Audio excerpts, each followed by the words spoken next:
Hello students, now we are going to discuss on the part B experiment, interfacing experiment. We are going to interface a 8-bit DAC from a microcontroller. So we have to first try to understand the feature of 8-bit DAC. Then we know that your microcontroller produces a parallel binary numbers. So from any one of the port we are going to select and we are going to feed the digital input, and digital input will be fetched, and in turn this DAC will be producing the analogous voltage, which will be in the range from 0 to 10 volts.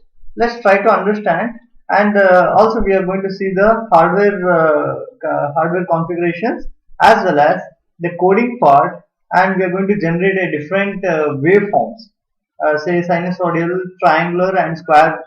Okay, this is an application of DAC. Let's see the feature of this 8-bit DAC. First, we'll try to understand how this operates.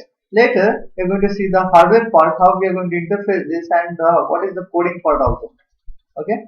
Now, first let us look at this block diagram where it comprising of the 8-bit input. It is a 8-bit DAC, and the maximum possible combination I can give from 00 to 8 2 to the power of 8, which is 256.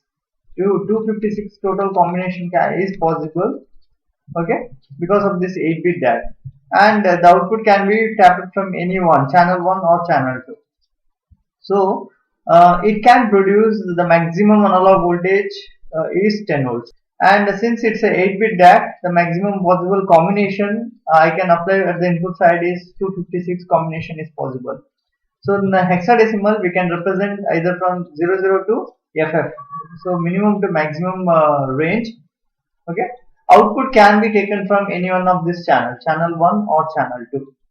And here when I feed some digital signal, digital input, okay, what happens, how the conversion takes place. For that we have a formula here, that is V out is equal to digital input should be represented in a decimal number for our ease of calculation. So that's why the digital input will be represented in a decimal number in the numerator, and divided by in the denominator we are going to use 25.6. Why this factor? Why we have to use this factor? Let's see into that part. Why 25.6? We know that input maximum combination, just because of it's a 8-bit DAC, the maximum combination in a decimal is 256. Okay, the output voltage which it can generate is 10 volts.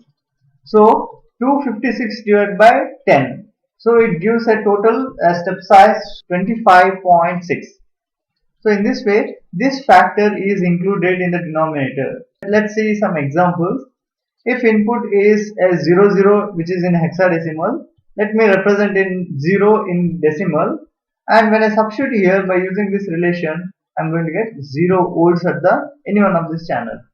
Similarly, if I substitute some 80H, so 80H is applied at the input side, or in decimal if I represent 128, which is a half of the maximum 256, so accordingly V out is equal to 128 divided by this factor, which gives you 5 volts, which is a half of the maximum voltage.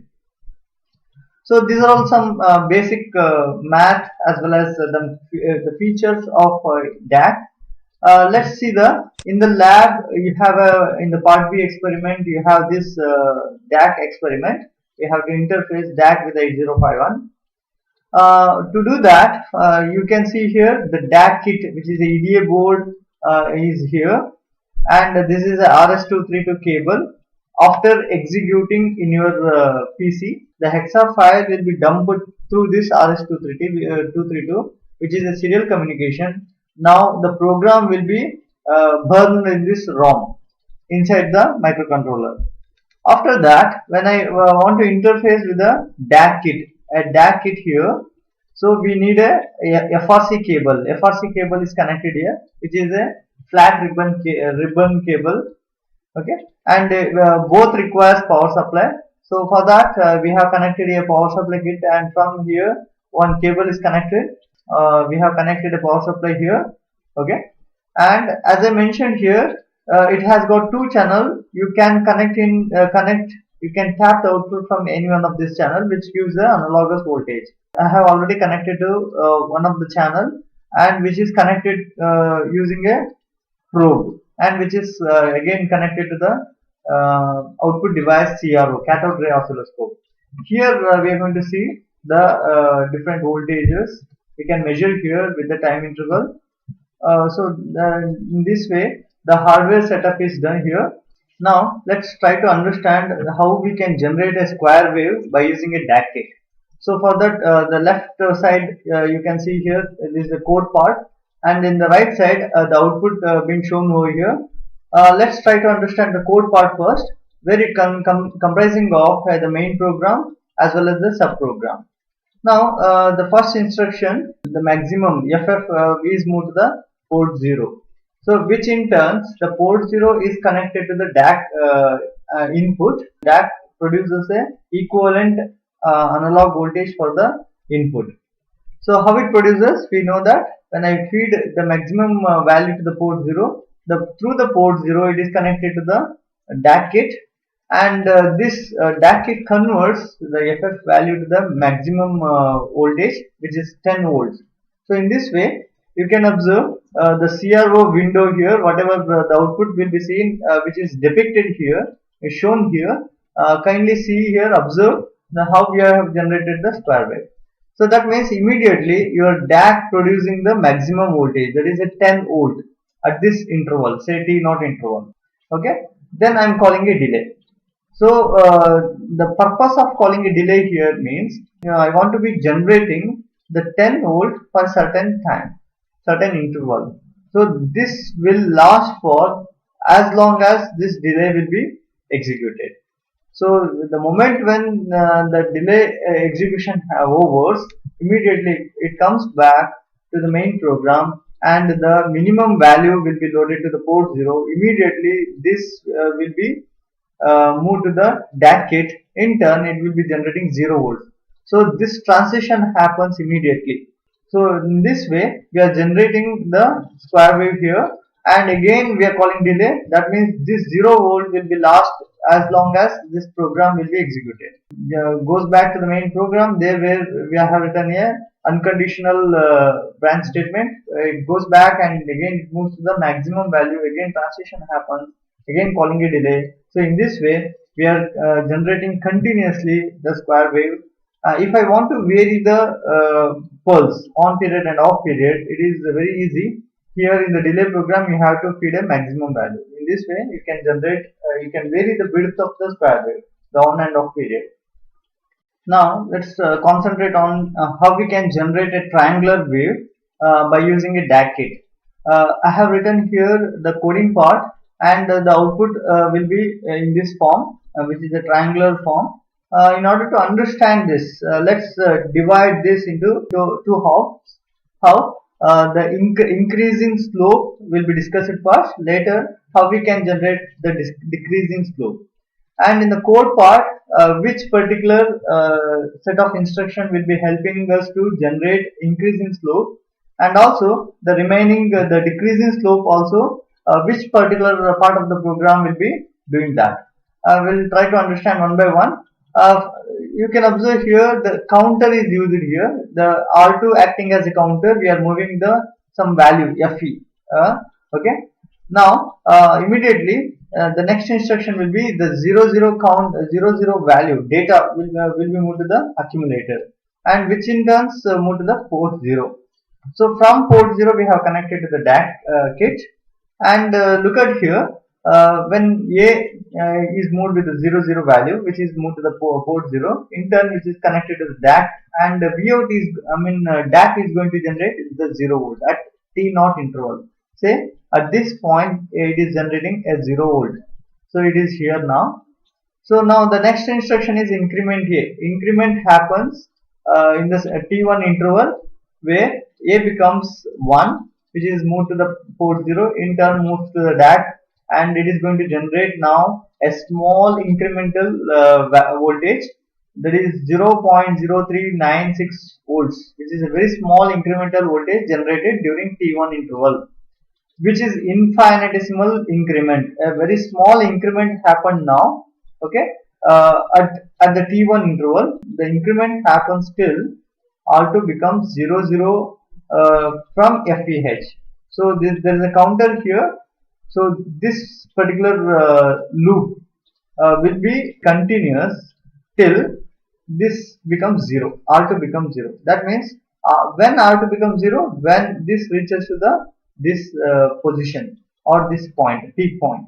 So the moment it reaches to this peak point, it will be generating a maximum 10 volts when it reaches to this point.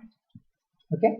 Immediately the next instruction is we are moving the maximum value to the accumulator. Again we are reinitializing the counter and the value of A move to the port 0. So that means this particular loop which generates decrease in slope. That means this slant will be observed here now. Use the arrow mark to show it's a decrease in slope. That means we are moving FF to the accumulator, which in turn sent to the port 0. Immediately DAC is connected to the port 0, which generates the equivalent analog voltage, which is 10 volts. Again, it's in the same place now. Okay. After that, we are decrementing the accumulator content.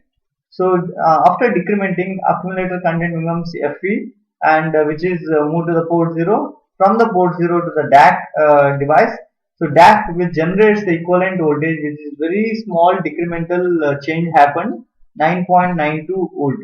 A small decremental voltage is generated. So in this way, this decrements happens till R2 becomes 0 from the maximum value. So as long as R2 becomes 0, so it has reached the bottom level, that is 0 volts.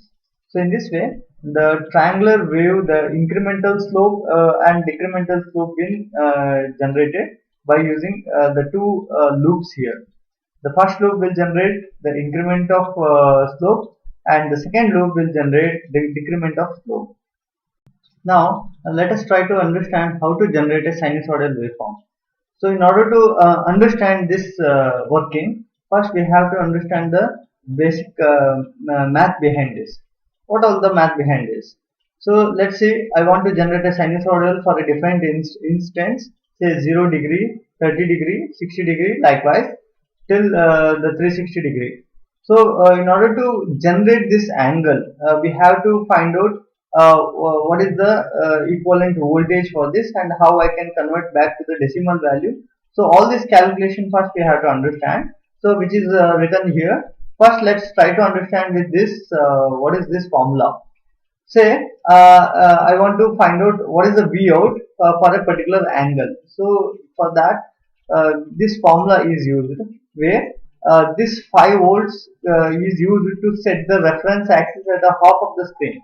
Say this is your screen, output screen, where the maximum voltage generated is 10 volt, and obviously at the half of this is 5 volt. So I am going to create a reference axis here to generate a sinusoidal waveform. So the swing, the above half wave and negative half wave must be in an equal width size. So that's why I am fixing at the center of the screen. So the maximum voltage, we know that it's 10 volts. Half of that is 5 volt. That is used at the here. If you vary this accordingly, the upper swing and lower swing voltages can be changed. And this 5 volt is the remaining half in the above and below the reference axis. So we know that this is the reference axis. Above the reference we have 5 volts here swing, and below this we have here 5 volts. So this is the 5 volts into sine theta. So I have to first fix what all instants I am going to generating. So by deciding this particular degree, I am going to calculate using this sine theta formula. So this will be substituted in this formula to generate a different angles. So by substituting here, I got some different V outs. Now, since we know the basic formula for this digital to analog conversion, V out is equal to digital input in decimal number system divided by 25.6. Now, in order to find the value to generate this particular angle, so the simple formula is the cross multiplication of this will give you the digital input. So in this way, it's a reverse process where if I want to generate a particular angle, and that means a particular voltage.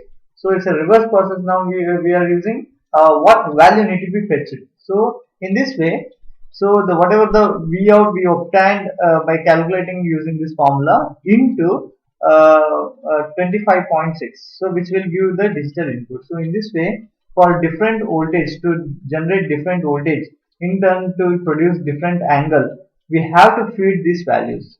So let's try to understand in the code part where I have fetched all these values in this table, a reference table or lookup table. Look at here, from 128, 192, 238, you can find all this value which is obtained by using this calculation. This is my reference table. Now I'm going to access through the DPTR, because we know it's in external ROM, and this value need to be accessed. So I'm using DPTR data pointer here, and the 0C count is because of these values, how many values are present in the ROM table. So this is the count for that. 13 values are present, so because of that I use the count 0C here.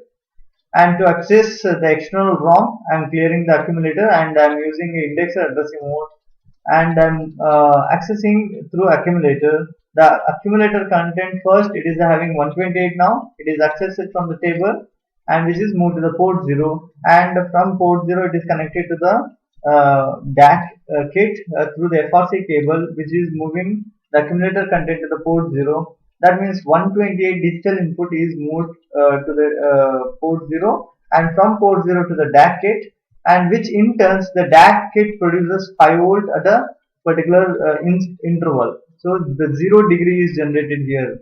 So it will be generating 0 degree here. So in this way, the next content when I access, immediately it is going to generate some particular interval, say 30 degree. 30 degree will be produced by moving this content.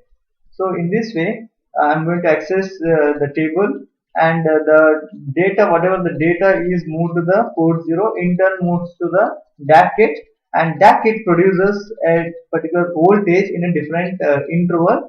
So in this way, the sinusoidal, at the output, it appears like a sinusoidal. If I want to get a clear sinusoidal waveform, then you need, the calculation goes big. If you want to generate a pure sinusoidal waveform, then for every 1 degree you have to calculate, and you need to find out the values, what decimal value I need to feed at the input side. Henceforth, the DAC produces the equivalent voltage in a different interval, which seems like a pure sinusoidal wave. Thank you.